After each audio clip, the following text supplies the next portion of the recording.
میاں شہباز شریف نے کہا کہ پہلے ہماری ریاست ہے پھر ہماری سیاست ہوگی. ابھی سینیٹر زاہد خان صاحب کی آپ بھی بات سن رہے ہیں کہ میاں نواز شریف بھی کہہ رہے ہیں کہ نہیں ہم نے ریاست کو بچانا ہے, ہم نے سیاست بعد میں کرنی ہے. یہ تو ایک اچھا میسج ہے, یہ تو سب کو قبول کرنا چاہیے. نہیں ریاست بچانی ہے تو پھر انکل سام کے اشارے پہ کیوں آ کے بیٹھ گئے امپورٹڈ صاحب؟ دیکھیں یہ بچوں والی باتیں نہیں ہونی چاہیے. بجٹ پاس کریں اور سیدھا سیدھا جو ہے ہم الیکشن کی طرف جائیں تاکہ سب ادارے اپنا اپنا کام کریں اور یہ چینچیں ہونا بند ہو اور یہ ملک آگے بڑھے. دیکھیں پاکستان کی تاریخ میں پہلی بار ہوا ہے کہ آپ ادھر دیکھ لیں, مرکز میں دیکھ لیں, آپ پنجاب میں اکثریتی جماعت کو سائڈ پہ رکھ کے ایک امپورٹڈ رجیم بٹھائی گئی ہے. 140 150 سیٹیں لینے والی پی ٹی آئی ہے, دوسری طرف 80-85 سیٹیں لینے والی نون لیگ ہے, اس کو بٹھا دیا گیا.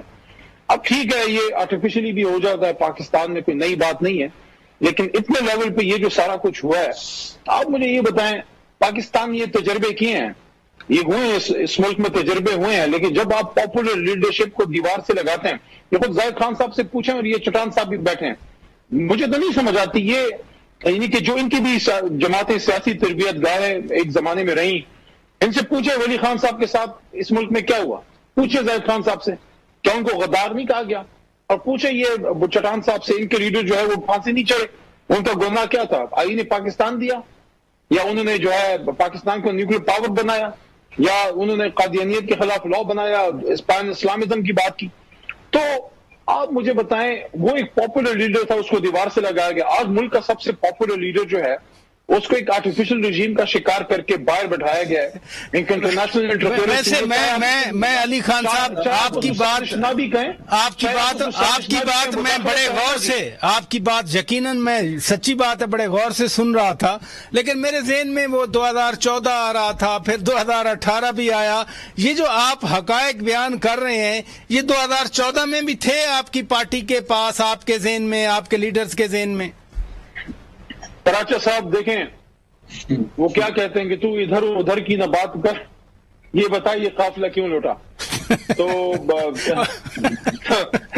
تیری رہزنی کا گلا نہیں, تیری رہبری کا سوال ہے. تو پراچا صاحب دیکھیں میری بات سنیں, یہ ملک کے لیے, یہ جو ہمارا ملک ہے نا, اس کے لیے کچھ چیزیں بڑی ضروری ہیں. سب سے امپورٹنٹ چیز میں آپ کو آج, یہ دونوں میرے بھائی سیاسی کارکن ہیں, میری بات کو, حالانکہ بدترین ہم سیاسی مخالف ہیں, جماعتیں جو ہماری ہیں میری بات کو سپورٹ کریں گے. اس ملک کو سیاسی کلچر کو مضبوط کرنا بھی انتہائی ضروری ہے. ہمارا آئین ہماری طاقت ہے, ہمارا نیوکلیر ایسٹ ہماری طاقت ہے, ہمارا پاک فوج ہماری طاقت ہے, سب سے بڑی طاقت ہمارا لا الہ الا اللہ ہے جس پہ ملک بنا. لیکن نظام چلانے کے لیے ہمیشہ سارا گن سیاستدان کے اوپر ڈالا جاتا ہے. پاکستان جب تک سیاستدان سیاسی کلچر کو ہم تقویت نہیں دیں گے, اور اس کے لیے ضروری ہے کہ جو آپ کی فیڈرل جماعتیں ہیں, اس وقت پاکستان تحریک انصاف, میں دعوے سے آپ کو کہتا ہوں کہ پاکستان تحریک انصاف وہ جماعت ہے جس نے پورے ملک کو اکٹھا کیا.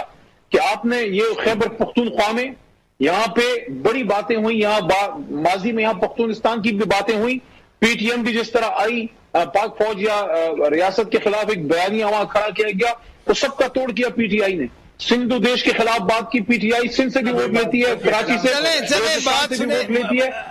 آپ مجھے بتائیں ایک فیڈرل جماعت کو آپ دیوار سے لگاتے ہیں, آپ کا پوائنٹ آ گیا, آپ ایک امپورٹنٹ رجیم سے ہٹاتے ہیں, آپ کا پوائنٹ آ گیا. میاں صاحب علی خان صاحب آپ کس طرح سے مضبوط کریں گے, آپ کا پوائنٹ آ گیا, باہر نکلوا کے علی خان صاحب مضبوط کریں گے انٹرنیشنل مداخلت کا حصہ. آپ کا پوائنٹ آ گیا.